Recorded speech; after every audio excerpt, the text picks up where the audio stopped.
Early morning, November 8, 1942. The sky over Tunisia began to lighten as the sun slowly stretched long rays across the rocky ground. The hot, dry air of North Africa hung heavy, dust clinging to the crumbling walls where a German unit lay hidden. Obergefreiter Wilhelm Schmidt, a young German corporal, pressed his shoulder against the stone wall, gripping tightly the Karabiner 98K rifle that had been his companion through 3 years of war. At that moment, Schmidt still believed he understood the weapon in his hands, and the enemy he was about to face. He had been taught that Americans were inexperienced, undisciplined, unable to withstand real combat. He'd been told that the German army was the world's model of excellence, precise, efficient, and bound by iron discipline. But within minutes, that belief would shatter. Schmidt calmly checked his rifle. The first round slid into the chamber with a smooth, familiar metallic click. He raised the weapon, peering through the iron sights toward the hillside where dark figures were advancing, the first American soldiers he had ever seen. They moved in loose formation, crouched low among cactus and rocks, sunlight flashing off their helmets. Schmidt took a deep breath and raised his rifle. The rhythm of battle he'd memorized over 3 years returned to him. Aim.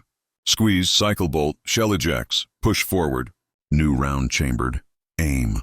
Fire again. It was the mechanical rhythm of victory, the rhythm that had carried the Wehrmacht through Poland, France, and deep into Russia. Then across the barren field, a strange new sound rolled out, louder, heavier, more relentless than anything Schmidt had ever heard. It wasn't the scattered cracks of rifles, not the familiar crack, pause, crack of British or Soviet fire. It was a continuous roar, furious and seamless, as if an entire line of machine guns had opened up at once. Startled, Schmidt lifted his head to look. No, it wasn't machine guns. Each American soldier was firing individually, yet their rhythms merged into one unending storm of fire. He squeezed his trigger. One shot sliced through the air. But before he could work the bolt to reload, dozens of flashes burst from the other side. Bullets hissed overhead. Stones exploded around his cover. Schmidt ducked, cursed under his breath, cycled the bolt, the hot casing spinning away. He tried to rise again, but the moment he exposed himself, 2 bullets slammed into the wall inches from his face. The sharp bang, bang, bang, kept coming, almost without pause. It felt as if he were facing an entire company of machine guns, not ordinary riflemen. In less than 10 seconds, Schmidt had fired 3 rounds. The American across from him had emptied 8, and was already reloading a fresh clip. Each shot was smooth, steady, uninterrupted by the clumsy bolt action Schmidt knew so well. And then he understood. They weren't firing 1 round at a time. They simply pulled the trigger, and the rifle did the rest. In that instant, Schmidt realized something more terrifying than the bullets. The entire rhythm of warfare he had lived by had just been broken. A dizzying shock hit him. 3 years of training and combat had made him fast, precise, almost one with his Kar 98K. But now that skill was obsolete. Each bolt cycle cost nearly a full second, a second in which an American could fire 3 or 4 more rounds. This was no longer a question of skill, but of technology. The American fire poured on, chipping away at the stone wall, dust filling the air. Schmidt pressed himself down, feeling grit sting his face. Around him came shouts in German and English. Deckung! Deckung! Take cover! But how long could they hide? Every time a German lifted his head to shoot, a burst of American fire forced him back down. Within minutes, Schmidt realized that his veteran unit, once considered elite, was being pinned by American troops fighting their very first battle. From afar, he watched the Americans move, organized, confident, covering each other in pairs. One group fired while another advanced. Fire and maneuver, the tactic the Germans once believed only they had mastered, was now being used against them, efficiently and fearlessly. Each American, with his M1 Garand, seemed to carry a personal machine gun. Schmidt looked down at his rifle. Beautiful, accurate, solid, yes. But slow, too slow. Every round required motion. Every bolt cycle cost a moment of aim. No matter how skilled he was, he could never match their pace. He remembered the words from training, that the German rifle was the pinnacle of engineering, the perfect weapon. But that illusion was gone. If this is what they call a weak man's weapon, he thought, then why are we the ones cowering under their fire? The battle at Sidi Bouzid didn't last long. When American artillery began to pound their positions, Schmidt's unit was forced to retreat. He survived, but the memory of those first sounds of the M1 Garand never faded. Later, whenever he heard that distinctive metallic ping as the clip ejected, he still felt a chill, not from fear, but from the realization that a new era had begun. Before that day, Schmidt and his comrades had believed victory came from discipline, skill, and fighting spirit. But the encounter with the M1 Garand revealed another truth. Technology could change everything. One timely invention could render entire doctrines, strategies, and beliefs obsolete. For Schmidt, that morning in Tunisia wasn't merely a lost skirmish. It was the moment he witnessed the death of the bolt-action age and the rise of a new generation of weapons. Afterward, rumors spread quickly through German units. The Americans possessed a miraculous rifle, half machine gun, half rifle, capable of firing continuously without reloading between shots. At first, officers dismissed it as panic, soldiers mistaking machine gun fire for rifles. But frontline reports kept coming, all describing the same thing: terrifying rate of fire, steady rhythm, deadly accuracy, and the unmistakable ping after 8 shots. It was no rumor anymore. It was battlefield reality. For Wilhelm Schmidt, that memory became a symbol of a painful truth Germany would soon learn. Even the finest soldier cannot prevail if his weapon falls behind. In the industrialized war of the 20th century, where each second and each bullet could decide life or death, the difference in reloading speed was no mere technicality. It was the line between victory and defeat. That morning in Tunisia, amid the red dust and relentless gunfire, Schmidt didn't just see Americans advancing. He saw the future of warfare moving toward him. A future where firepower, technology, and speed would decide all. And as he withdrew with his comrades, leaving behind the shattered stone walls, he knew one thing with certainty. The war he thought he understood had changed forever. When American troops set foot on the soils of Europe and North Africa, they brought with them not only the confidence of victory, but also a weapon that would leave the world in awe: the M1 Garand. To a German soldier like Wilhelm Schmidt, it was a nightmare. But to an American soldier, it was the soul of a new kind of strength, the embodiment of an industrial age forged into 8 rounds of steel. It's hard to imagine that before becoming the heartbeat of the battlefield. The M1 Garand was once a dream mocked, doubted, and nearly killed off more than once. In 1918, as the smoke of World War I cleared, the U.S. War Department began to ask a question: had the bolt-action rifle reached its limit? While Europe was still enamored with its Mausers and Lee Enfields, in America's Springfield Armory, a fortress of technology, a quiet Canadian-born man dared to challenge the order of things: John Cantius Garand. Garand was no soldier, no politician, not even a formally trained engineer. He was a machinist from a textile factory, a self-taught designer driven by a pure fascination with metal and motion. Throughout the 1920s, many considered him a dreamer, chasing the impossible self-loading rifle that most experts deemed absurd. They said, a semi-automatic rifle is too complicated, too jam-prone, too fragile for war. But Garand refused to believe that. He trusted the mechanical rhythm of steel and gas pressure, the idea that the energy of a fired bullet could perform the work once done by human hands. Thousands of hours passed in the Springfield workshops, among hammers, oil, and blueprints dusted with gunpowder residue. Patiently, he tested every component: bolt, spring, gas piston, until one elegant principle emerged: gas-operated, semi-automatic fire. In 1936, after nearly 15 years of development, the U.S. Army officially adopted the U.S. rifle caliber .30 M1 Garand. For the first time in history, a major army was fully equipped with a standard-issue semi-automatic rifle. While the rest of the world clung to weapons that required a bolt cycle after every shot, America had crossed the line between past and future. The M1 Garand weighed about 4.3 kilograms, not light, but perfectly balanced. Each clip held 8 .30-06 Springfield rounds, loaded in a steel clip that snapped neatly into place. When the final round was fired, the clip would eject with a distinctive metallic ping, the sound of a mechanical symphony reaching its finale. Yet the true miracle lay in its mechanism. With each pull of the trigger, the rifle automatically ejected the spent casing, chambered a new round, locked the bolt, and prepared for the next shot. all in a fraction of a second.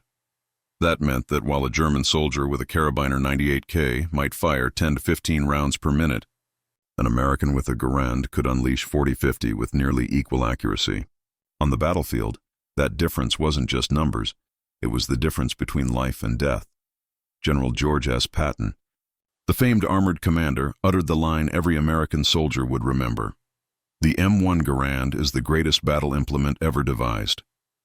To Patton, the rifle was more than just fast. It represented the American spirit, practical, inventive, and unafraid to break conventions. The M1 didn't demand expert marksmanship. It simplified power.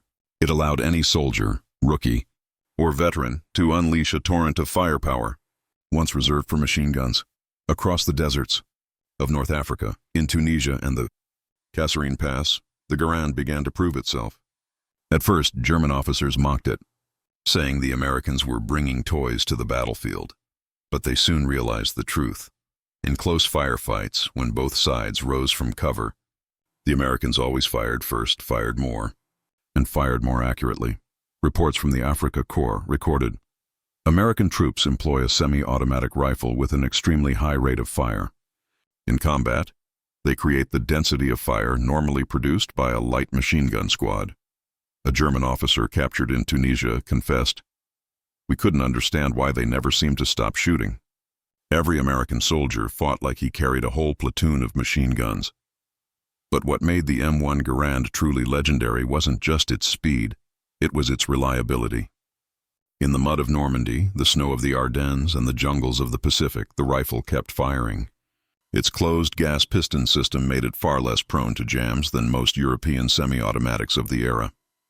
Soldiers could drag it through mud, soak it in seawater, or bake it under the Sahara sun, then pull the trigger and still hear that familiar bang. That was Garand's genius. He knew war wasn't fought in laboratories but in rain, dirt, and fear. So every detail of the M1 was built with the mind of a mechanic, not a theorist. Minimal loose parts, easy disassembly, and simple maintenance. A soldier could clean it in minutes. No special tools required. By 1944, as Allied troops stormed Normandy, over 4 million M1 Garands had been produced. They crossed Omaha's sands, pierced the Hurtgen forest, fought through the Ardennes, and finally reached Berlin. In the Pacific, from Tarawa to Iwo Jima, the Garand helped Marines storm bunker after bunker. It didn't just fire bullets. It fired confidence. The belief that America could win, armed with the weapon of the future. Many veterans later recalled keeping their Garand close during long nights or jungle marches. The metallic ping that followed each clip became a comforting heartbeat of the squad. One soldier said, "As long as I heard that ping, I knew I still had a chance to live." After the war, even German analysts admitted that the Garand had robbed them of tactical advantage. Wehrmacht reports concluded, the American semi-automatic rifle M1 represents a superior advancement. Its mechanical efficiency and rate of fire allow sustained suppression, paralyzing enemy response. Japanese officers made similar observations. At Saipan and Peleliu, they found that each U.S. platoon produced roughly twice the firepower of an equal Japanese unit. Their bolt-action Arisaka rifles simply couldn't compete. By the war's end, the M1 Garand was more than a military tool. It was a declaration of American philosophy, that in the age of industry, true power came not only from men, but from human ingenuity and machinery. John Garand, the quiet machinist, had unknowingly rewritten the rules of modern warfare. When he passed away in 1974, the U.S. Department of Defense held a modest ceremony. There were no grand statues, no glittering medals, but those who had once carried his rifle knew they were honoring a man who had given them their lives. And at the Normandy cemetery, among rows of white crosses, veterans were often heard whispering as they laid a hand on a comrade's grave. He fell with a Garand in his hands. Today, the M1 Garand remains a symbol of World War II, not just because it was effective, but because it marked the moment humanity began to place its faith in technology to shape its destiny. On the battlefield, it didn't just fire bullets, it fired the future. Spring 1943. At a dusty field base near Tunis, among burned-out trucks and empty ammo crates, Captain Kurt Hoffman of the Panzer Lehr Division sat silently before a sand-covered map. He had just received the latest frontline report. A German infantry company had been pushed back in less than 15 minutes by an American force smaller in number, but with twice the firepower. The report was brief. Feuerüberlegenheit. Enemy possesses absolute firepower superiority. Hoffmann frowned. He had fought in Poland, France, and on the Eastern Front. He knew what superior firepower meant. Soviet artillery, British Bren guns, the PPSH-41 submachine gun. He had faced them all, but this time felt different. 8 rounds, high rate of fire, no need to cock, the report read. He reread the line, incredulous. A semi-automatic rifle issued to every soldier? Impossible. Germany had tried that many times and failed. Hoffmann didn't yet know that across the Atlantic, the Americans had solved that problem nearly a decade earlier. Germany, though the heart of mechanical engineering, was still trapped in its own pride. In the 1930s, German engineers at Mauser and Walther had dreamed of an automatic rifle. They produced prototypes of the Gewehr 41, a bold attempt to surpass the bolt-action Kar 98K. But while the Americans chose a simple and efficient gas-operated system, the Germans, fearing that gas would foul the barrel, opted for a sealed piston mechanism that was complex and unreliable. The result, the G41 became every soldier's nightmare. Weighing nearly 5 kilograms, prone to jamming, and rendered useless by a few grains of Saharan sand, a corporal in Hoffmann's division later recalled, "We had to use a hammer to open the bolt after a few dozen shots." Meanwhile, the Americans just kept firing, clip after clip. Those words stung the German sense of pride. Pride in being the masters of precision engineering. But the real problem wasn't just the weapon. It was the mindset. Since World War I, German doctrine had been built on the principle, skill over technology. A German soldier was trained like a biological machine, disciplined, accurate, methodical. The rifle was just a tool. Victory lay in the man. Thus, developing a semi-automatic rifle was never a priority. The Americans thought differently. Guided by the philosophy of industrial efficiency, they asked, if technology can help the average soldier shoot faster and straighter, why not use it? To them, a strong army didn't need every man to be a marksman. It needed every man to have the best tool. Now, that difference was playing out across the North African desert. Hoffmann looked up from his map, listening to the distant thunder of artillery. The Americans were preparing to attack. He stepped outside and saw his men, sweating, covered in sand, cleaning their old Kar 98K rifles. A young sergeant approached, frustration on his face. "Sir, we can't fire as fast as they do. They don't stop shooting. The moment we raise our heads, we're hit." Hoffmann said nothing. He understood. He had always taught his men that German discipline and spirit were enough to win. But now he wondered, could spirit alone defeat the machinery of the industrial age? Reports from other units told the same story. At Kasserine, German troops described, "The Americans aren't sharpshooters, but they flood the battlefield with bullets." At Gafsa, a Panzer Grenadier battalion lost more than half its men simply because they couldn't return fire fast enough. By mid-1943, the German High Command had to admit, "The enemy possesses overwhelming superiority in rate of fire and sustained firepower." The word Überlegenheit, once used to describe German might, was now being used to describe the Americans. And in the design rooms of Oberndorf and Suhl, Mauser and Walther engineers worked sleepless nights. They knew the G41 was a failure, so they rushed to build its successor, the Gewehr 43, G43, copying the gas system of the M1 Garand. But it was too late. Production took place under Allied bombing, with scarce materials and collapsing morale. By 1945, only about 400,000 G43s had been made, against over 5 million M1 Garands deployed worldwide. On the battlefield, the gap was catastrophic. American troops could maintain continuous fire, suppressing and maneuvering with ease. German soldiers, brave as they were shackled by manual reloading. At Normandy, Wehrmacht reports described being completely overwhelmed in mid-range engagements, something unthinkable early in the war. One story lingered in many German veterans' memories. During the Falaise Pocket, as German troops retreated, a wounded American sergeant, pinned behind a wall, managed to reload and fire clip after clip, holding off an entire German platoon for 10 minutes. A German survivor later said, "If he'd had a Kar 98K, we'd have rushed him in 3 seconds." But with that Garand, none of us dared move an inch. Germany's shock went beyond tactics. It was psychological. For years they had believed their army was the world's finest, each soldier a perfect machine. Now they faced an enemy they had once dismissed, armed with superior, mass-produced weapons, and wielding them with deadly efficiency. A German general staff officer wrote in his diary, December 1943, "We are not losing because of tactics or strategy. We are losing because of mindset. The Americans are not great warriors, but they let machines do the hardest work." That line captured the tragedy of an entire military culture. Germany had brilliant engineers, but they devoted their genius to the Tiger tank, the V-2 rocket. Grand projects that ignored the soldier's simplest need, a reliable weapon. By 1944, when Hitler finally approved the development of the Sturmgewehr 44, the world's first assault rifle, the war was nearly over. The STG-44 was a marvel, combining the firepower of a submachine gun with the range of a rifle. But it came too late, too few. To a Germany already in ruins, the Americans, meanwhile, had already reshaped modern infantry warfare with the M1 Garand, proving that victory no longer belonged to the best soldiers, but to those best equipped. In March 1945, as Hoffmann, now a prisoner of war, sat in a Belgian camp, he looked through the barbed wire and saw an American soldier cleaning his Garand under the afternoon sun.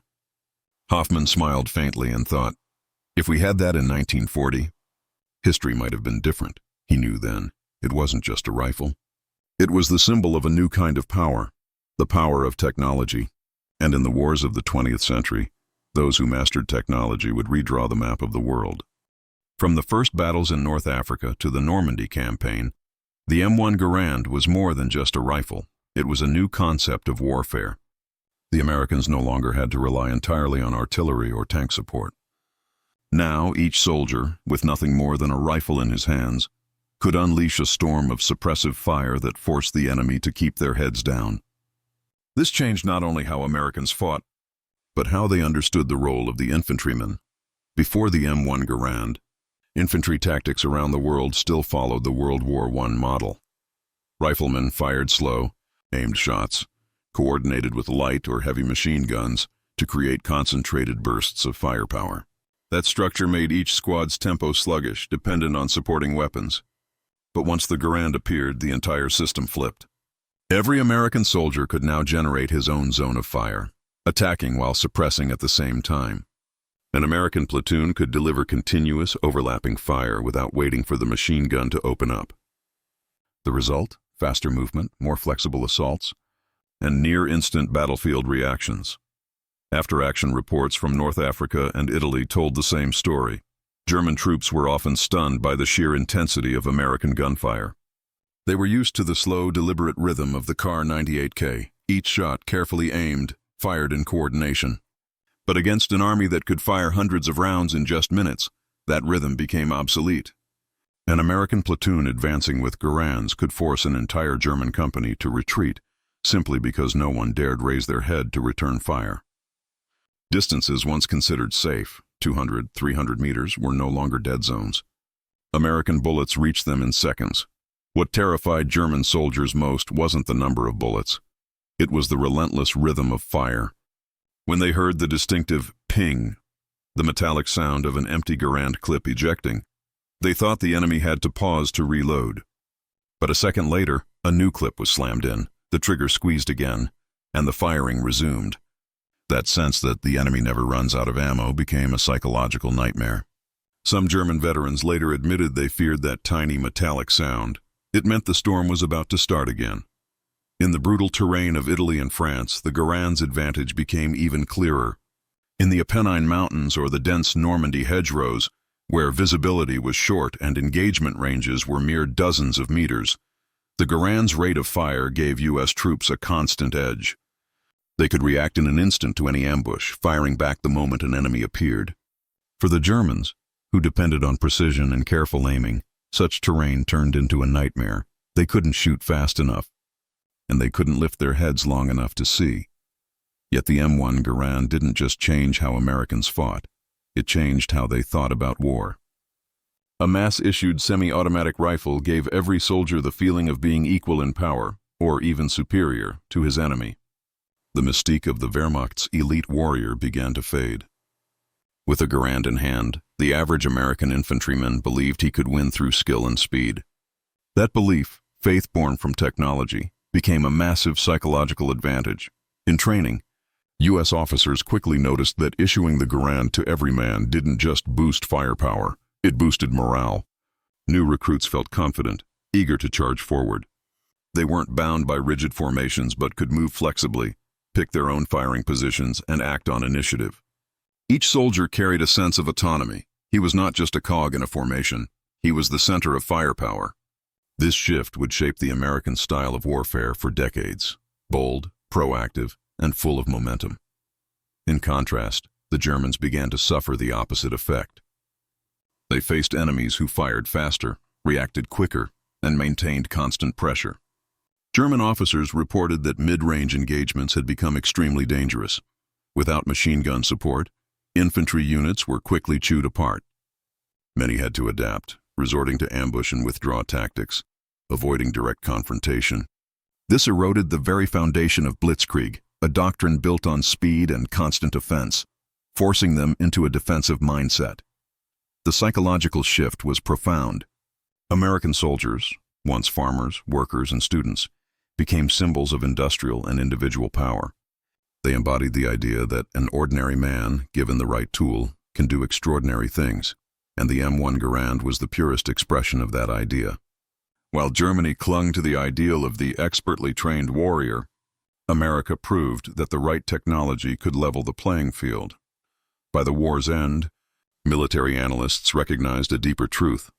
The M1 Garand didn't just help the U.S. win battles, it shaped the nation's entire strategic mindset. It demonstrated the strength of standardization and industrialization, that when every soldier had the best weapon, no one was left behind. There was no longer an elite soldier or a mere private in the modern battlefield. Everyone had equal power to make a difference. General George S. Patton, one of America's most celebrated commanders, once said, "The M1 Garand is the greatest battle implement ever devised." That statement was more than praise for engineering. It was recognition of a truth. The Garand had changed the very way humans understood warfare. In the hands of an American soldier, it didn't just fire bullets, it fired confidence, belief, and the sense of mastering one's fate amid the chaos of war. When the smoke settled over the Rhine or in the Ardennes, and the final ping echoed among the ruins, it marked more than the end of a clip. It marked the dawn of a new era of warfare, an era where technology, not tradition, determined who would survive and who would win. When the last guns of World War II fell silent, Europe lay in ruins, its cities scarred by smoke and rubble. The American soldiers who returned home carried with them not only victory, but also a symbol, the M1 Garand, the rifle that had followed them through the deserts of North Africa, the mountains of Italy, the beaches of Normandy, and the frozen forests of the Ardennes. On the battlefield, it was a tool of survival. After the war, it became a legacy, a statement of how America defined power, not only through men, but through intellect and technology. More than 4 million M1 Garands were produced during the war. Each rifle embodied the might of American industry, massive automated assembly lines, workers laboring through 3 shifts, and engineers refining every detail to ensure flawless operation in any condition. While Germany struggled to maintain production, the U.S. could manufacture tens of thousands of Garands each week. That industrial dominance reflected a philosophy. Every American soldier deserves the best weapon. After the war, the M1 Garand continued to serve in new conflicts. On the icy mountains of Korea, amid brutal weather and treacherous terrain, it proved its legendary reliability.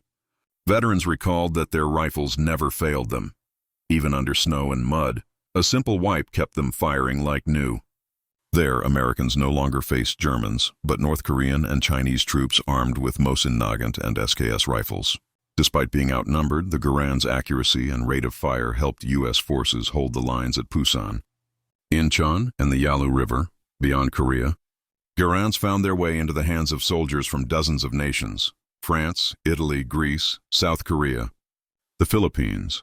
spreading as instruments of the New World Order after WFU. In Europe, it was a tool of defense and rebuilding. In Asia, a symbol of hope and strength. Some remained in service well into the 1970s. Across the jungles of Southeast Asia and the deserts of the Middle East, a testament to its enduring design. Yet the Garand's legacy was more than military. It was technological. It marked the turning point that shaped the 20th century. Before it, the concept of a standard-issue semi-automatic rifle seemed distant. After it, it became the global norm. Designers across the world, from the Soviet Union to Britain, from Japan to France, had to rethink their philosophy. From that foundation came legends like Kalashnikov's AK-47 and America's M14 and M16, all inheriting parts of the Garand's DNA: speed, reliability, and user-centered design. The Garand also reshaped how America approached modern warfare. Power was no longer measured by the number of troops or tanks, but by the quality of each soldier's weapon. The Garand proved that superior individual arms could change the entire course of battle. Every well-equipped soldier became an independent fighting unit, capable of turning the tide in a moment. This philosophy evolved into the U.S. doctrine of individual empowerment, where the soldier, supported by technology, stood at the center of military strength. Technically, the M1 Garand remains a masterpiece of 20th century engineering. Its gas-operated reloading system functioned with near-perfect reliability, even after thousands of rounds. The 8-round on-block clip, simple yet ingenious, was light, easy to reload, and produced the iconic ping sound upon ejection, a sound that once struck fear into enemies, now echoing as a relic of history. In commemorative shooting ranges today, each metallic ping resonates like a voice from the past, a reminder of those who fell with the rifle in hand, of generations who believed technology could defend humanity from darkness. The Garand's cultural impact extends far beyond the battlefield. From Saving Private Ryan to Band of Brothers, it embodies the archetype of the ideal American soldier: brave, modest, efficient. In museums, it stands not merely as a weapon, but as a work of mechanical art. Even today, thousands of collectors across America preserve and cherish the M1 Garand as a national treasure.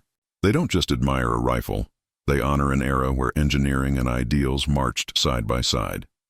John C. Garand, the rifle's inventor, lived a life as humble as his design was revolutionary. He refused any royalties, even though his creation transformed warfare. When asked why, he simply said, "I don't need money. I need my country to win."